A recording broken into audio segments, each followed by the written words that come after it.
Everybody set? All right. Good afternoon, everyone. Thanks for being here. I hope everyone's commute was uneventful. I want to first thank our teams at VTrans and Municipal employees for the long hours working overnight and today, plowing the roads. We very much appreciate all the good work. Speaking of roads, today we want to focus on the importance of planning ahead and investing in our critical infrastructure needs. In my budget address, as you might recall, I talked about the more than $150 million in surplus dollars we proposed in the budget to make sure we can leverage even more federal dollars over the next few years. Between all the federal programs passed recently, like the Bipartisan Infrastructure Law and the Inflation Reduction Act, billions more will be available to the states, in addition to all the ARPA money we're currently spending. But unlike ARPA, these programs are more traditional and require states to match a percentage of the money themselves in order to receive the federal money. And the return on investment is incredible. We will receive a minimum of $4 federal dollars for every dollar we invest. And in some cases, it's 10 times that amount. And here's the good news. We don't have to worry about where that match will come from because we have the money right now. This year we have a record amount of state surplus, which is why I believe it would be wise to dedicate $150 million of it to guarantee these funds are available when we need it.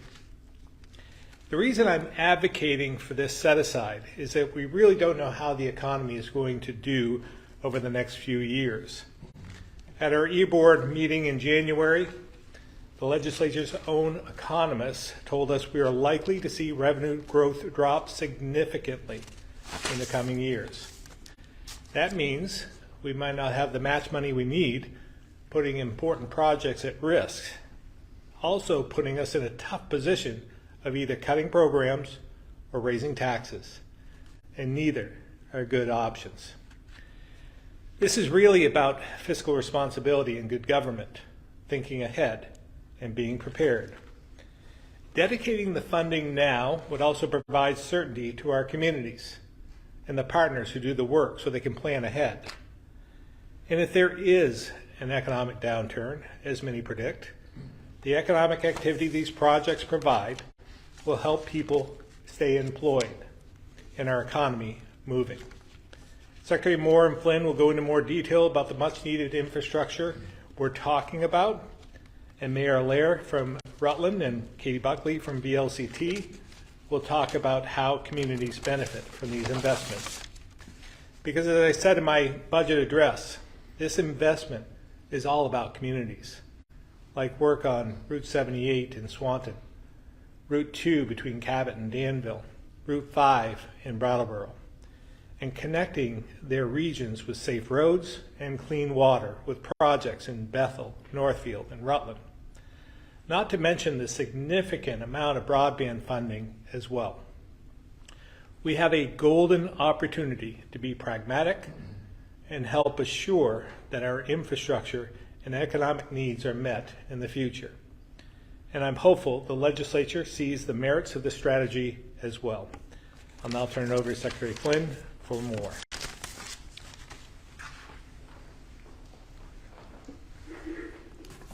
Thank you, Governor, and good afternoon. The Infrastructure Investment and Jobs Act has positioned Vermont to realize the largest dedicated transportation infrastructure investment likely since the onset of the Eisenhower Interstate Highway System. Vermont's transportation program is funded from the Federal Highway Administration in 5-year cycles referred to as FAST Act reauthorization. This most recent 5-year cycle is delivering $1.7 billion to the Agency of Transportation, which is an increase of $572 million from the prior 5-year cycle. With that comes additional pressures, as you've heard the Governor say, to have the required state match, which in our case is typically 20%, to draw down those federal dollars.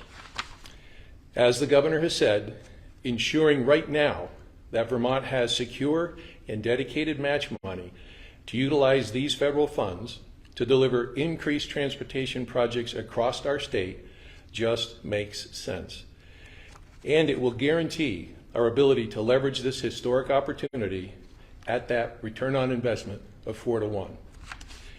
The governor's as recommended budget for 24 identifies $79 million from the current general fund surplus for fiscal 24, 25, and 26.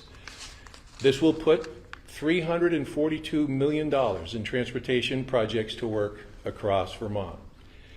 As a general practice, there is never a more cost-effective time to plan and to begin large construction projects than the present.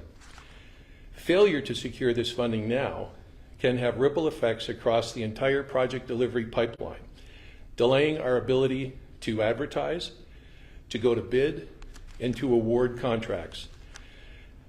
Of 754 projects as of today, 223 transportation projects across Vermont will have their delivery schedules impacted over time.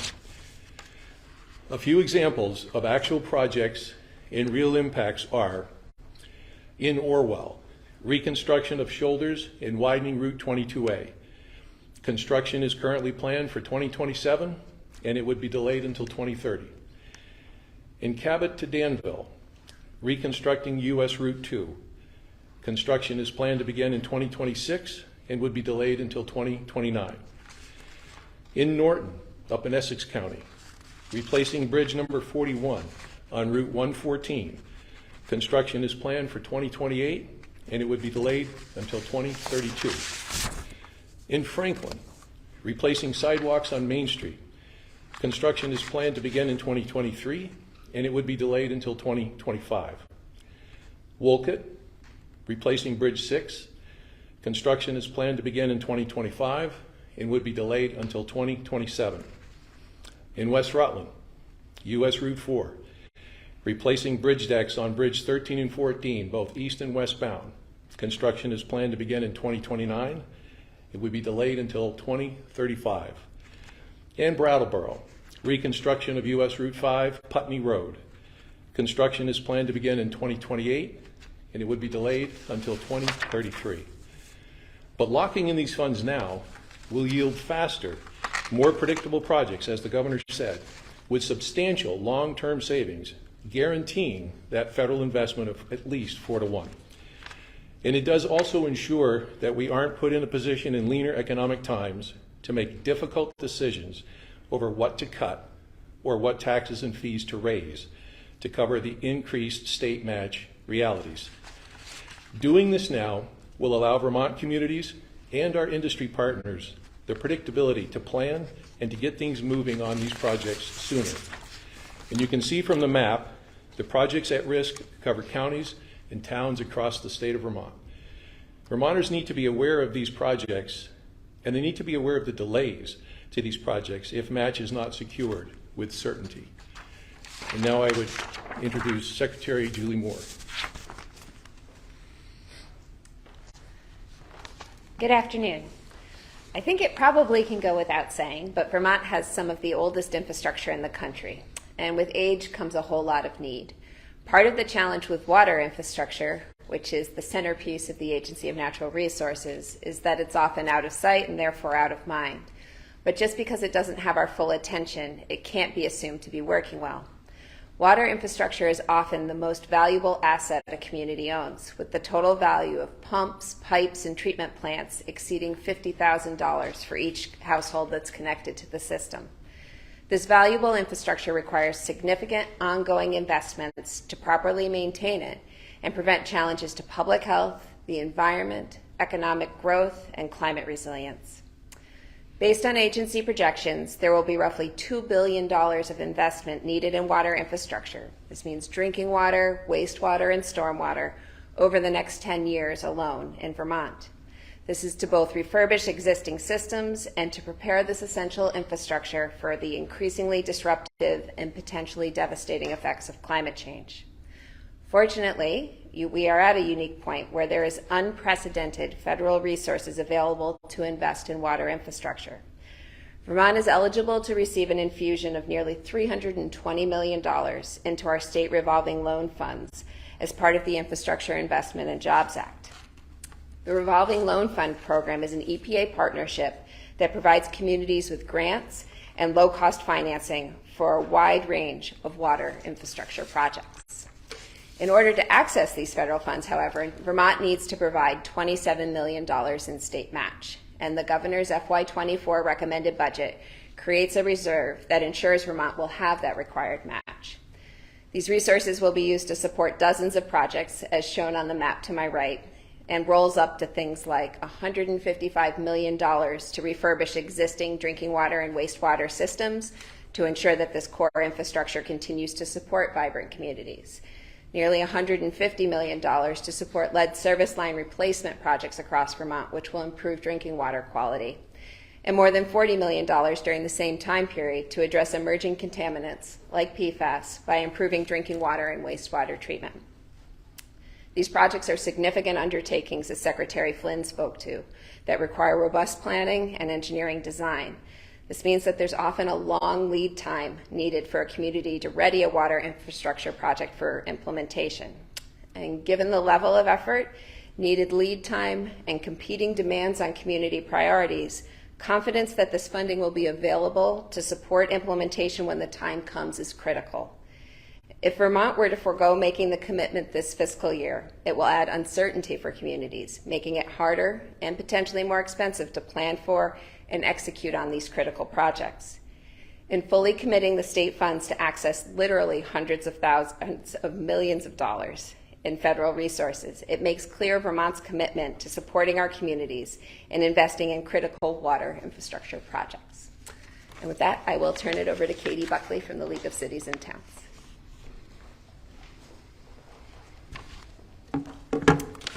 Hi there. During the summer of 2021, 276 towns, cities, and villages across Vermont took a big leap in accepting over $200 million in local American Rescue Plan Act funds. Many who have never worked with federal money before accepted it with fear, anxiety, and uncertainty of what it really meant to manage and spend these dollars without final rules for them even being established yet. They accepted this money with the hope and promise that their local ARPA money could unlock and leverage additional grants that would soon follow through the Infrastructure Investments and Jobs Act, the Bipartisan Infrastructure Law, and the Inflation Reduction Act. Over the last 18 months, communities of all sizes and capacity levels across the state have taken their time, been patient, and are thinking bigger. They understand that if there was ever a moment to be strategic and take advantage of one-time money to help make big investments to repair and replace crumbling infrastructure or develop new infrastructure, now is that moment. It's a rare opportunity, one that most of us in this room will never see again. Towns, cities, and villages can use their local ARPA money as much needed grant match to leverage other federal dollars. Often towns, big and small, struggle to come up with that grant match. But now, with ARPA, they have it in hand, rare. They're relying on the state of Vermont to pull down its share of federal money that's available now so that we, all of us, can emerge from this moment stronger and more resilient. With so many competing priorities, it's hard to set aside the state's share of grant match, but it is critical to do so in this moment. If we do not, we lose this rare opportunity. Crumbling infrastructure itself will not heal. New infrastructure to meet our housing crisis, climate initiatives, and make us safer and more resilient will not just magically appear. All of it is necessary. If we do it now, Vermonters win. If we do it later, Vermonters lose. We will put this work off and onto the backs of taxpayers with a growing price tag, and we push Vermont deeper into a crisis of affordability. Our towns, cities, and villages are waiting for the state to deliver these federal dollars so that they can do their part to make transformational changes in their communities. We're grateful to the governor and his administration for working so hard to bring these dollars to Vermont to ensure this happens. And at this point, I'll pass it to Mayor David Allaire. Okay, so good afternoon, everyone.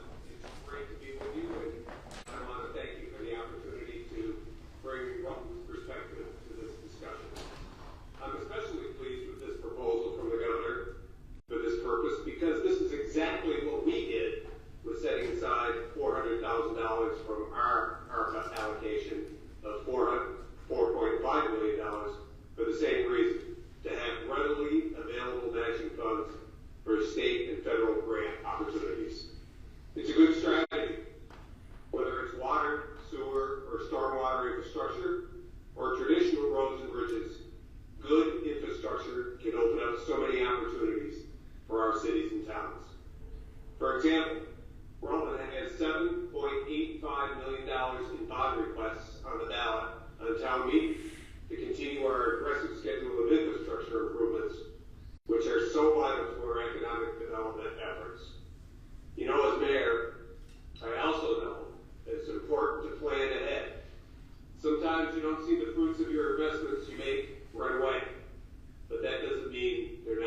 quad. Since first being elected, our DPW commissioners, first Jeff Wetberg and now Jim Rotundo, have worked closely with state government to identify projects and available funding from the various sources for our infrastructure needs. You know, good government, anticipating needs, and being proactive, and having a degree of certainty helps people plan. That's why it makes all kinds of sense for the state to set aside this money now, while we have it in surpluses, to ensure we can take full advantage of federal funds in the years to come, when we don't know if state coffers will be as full. As the governor mentioned, knowing we have projects on the horizon and the funding to achieve them can also help keep people employed, which is so important, and the economy moving if we see tougher economic times ahead, as many people predict.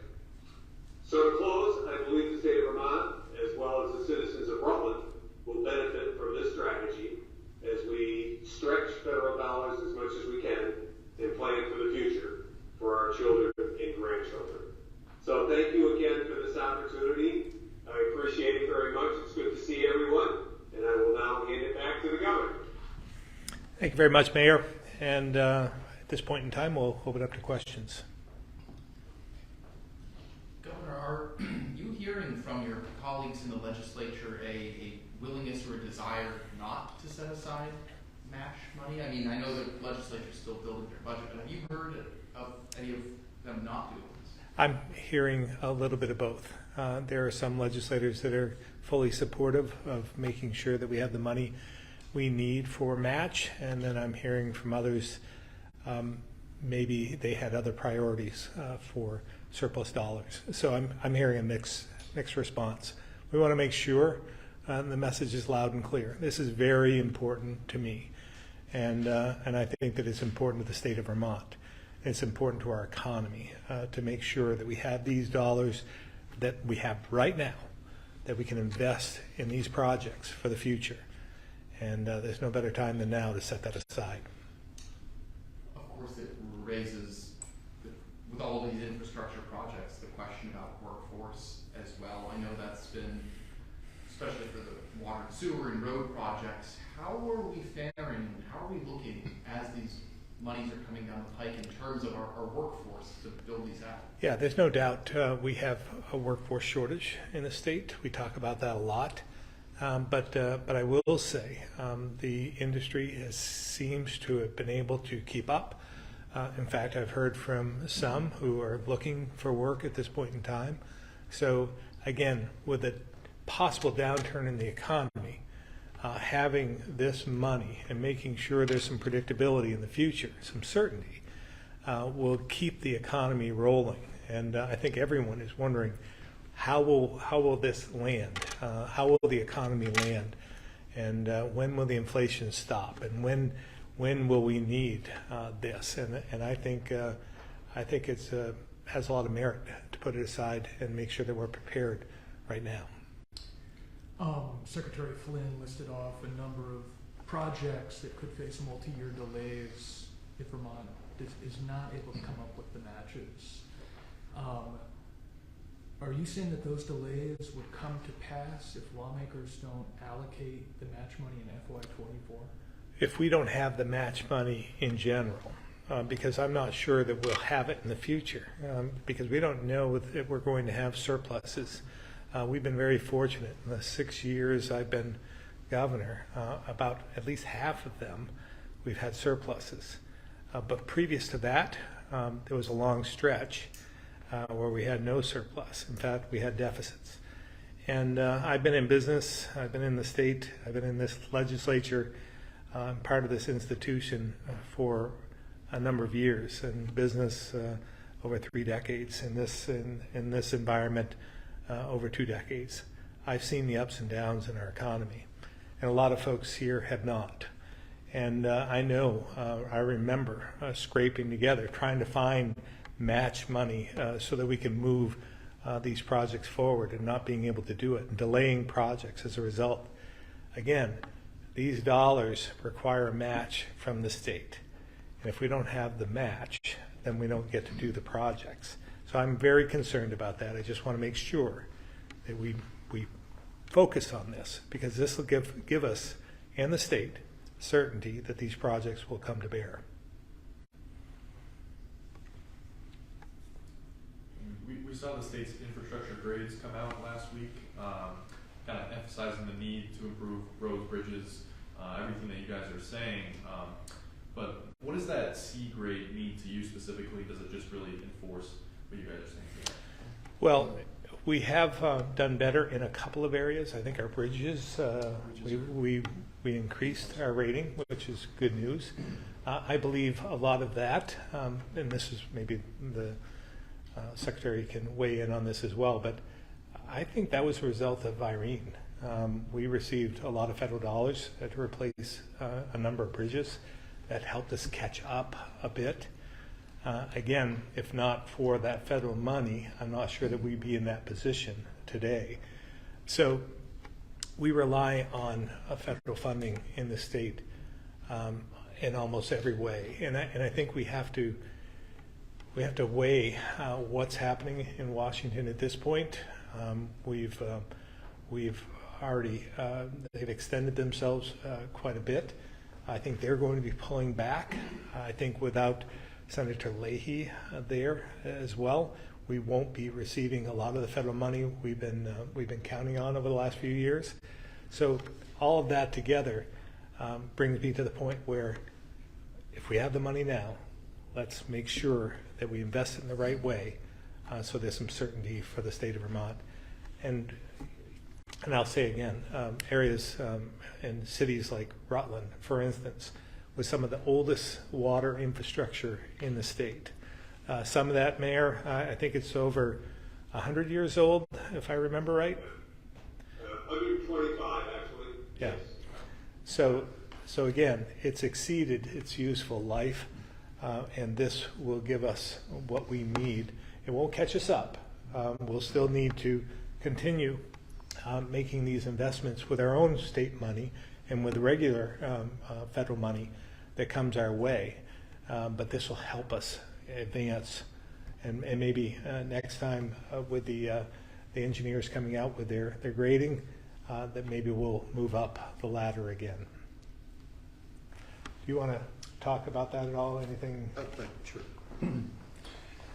Thanks, Governor. Specific to the pavement condition, road condition, and bridge report in the engineering study released last week, the Agency of Transportation has a very thorough and robust asset management program, and it is driven to help us choose the right projects at the right time, in the right place, if you will, to repave or to redeck bridges and things like that. So we are fortunate to be far ahead of the national average on bridge deficiency rating, and we, I think, have 28% of our pavement in Vermont is poor or very poor, which is an improvement, but it's not good enough, because if that's where you live, it's 100% of your experience, and we recognize that. But the other thing I would say is infrastructure, you never reach a static completion. Everything is deteriorating right now as we talk. Every road we repaved 5 years ago is deteriorating. So I think one of the things that the governor is trying to point out is this opportunity for this historic uptick in funding to make us able to get so much more done than we would otherwise is really just something that we should capitalize on.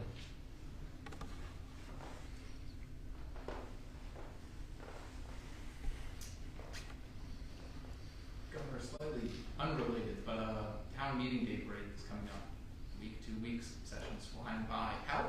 What's your assessment of, as you mentioned, lots of new lawmakers, new energy in the building. How is this session going for you and some of your priorities that you've advocated for? Well, again, a lot of the budget adjustment, the dollars that we put forth in that were included. That's the good news. There were some areas that we saw as problematic, and they're working their way through that right now. I'm hopeful that we'll be able to come to agreement in the end on that. So getting the budget adjustment passed is important before town meeting break. And then we'll see. I mean, there's some other good news. I mean, let's talk about good news for a bit.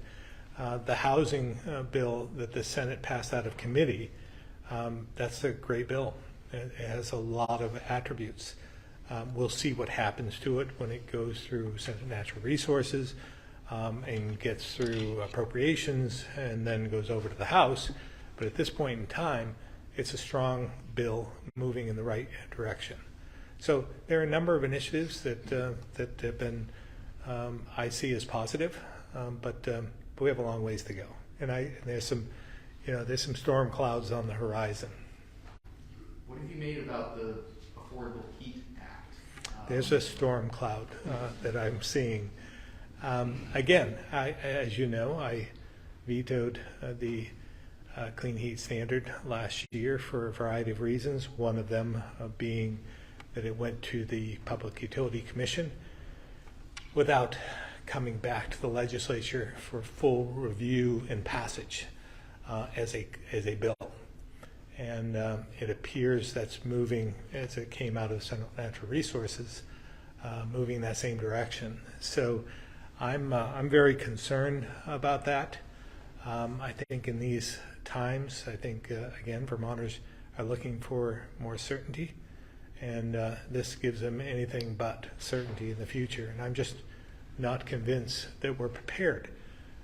We have the same goals, but I think their timeline is very aggressive, and I'm not sure it's attainable, especially after coming back. I think we talked about this last week in the press conference about my experience at the National Governors Association, being part of one task force looking at the grid in particular.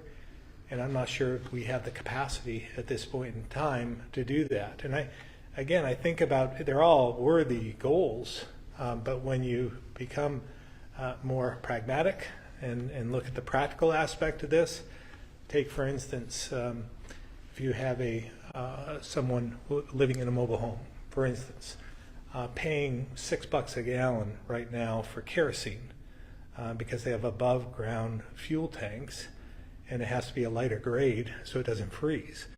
So they're already paying $1 more than number 2 fuel, at least. So they're going to continue to pay that money unless, and it could be more because their fuel supplier now has to buy, appears, would have to buy some credits, which will cost money. They'll have to pass that on to customers. So this person in the mobile home will have to pay more money for fuel, unless, of course, they decide to put in a heat pump, or they get a vehicle that's electric. And but when you think about like a typical mobile home or a house that's been built pre-1972, which there are a lot of them in Vermont, they all have 60 amp services. To have a heat pump and to charge up your vehicle, you're going to need a minimum of 100 amp service in your home.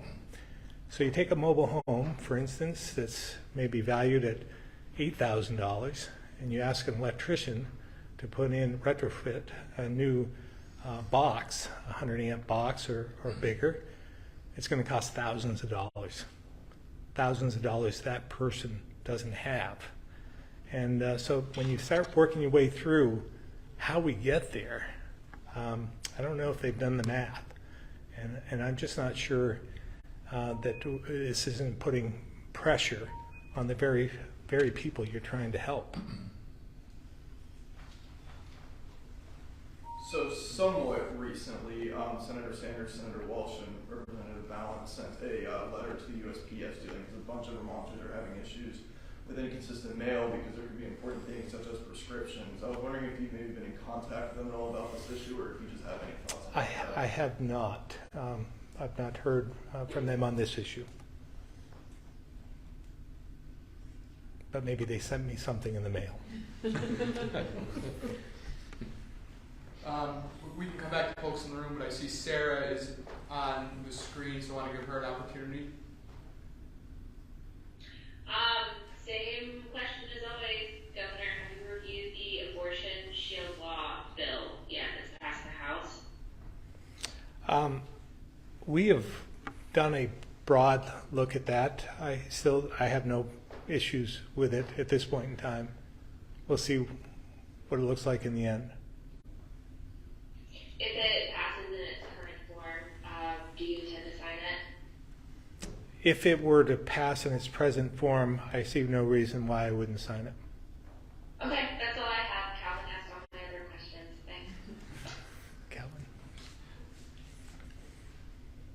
Any other questions? All right. Thank you very much.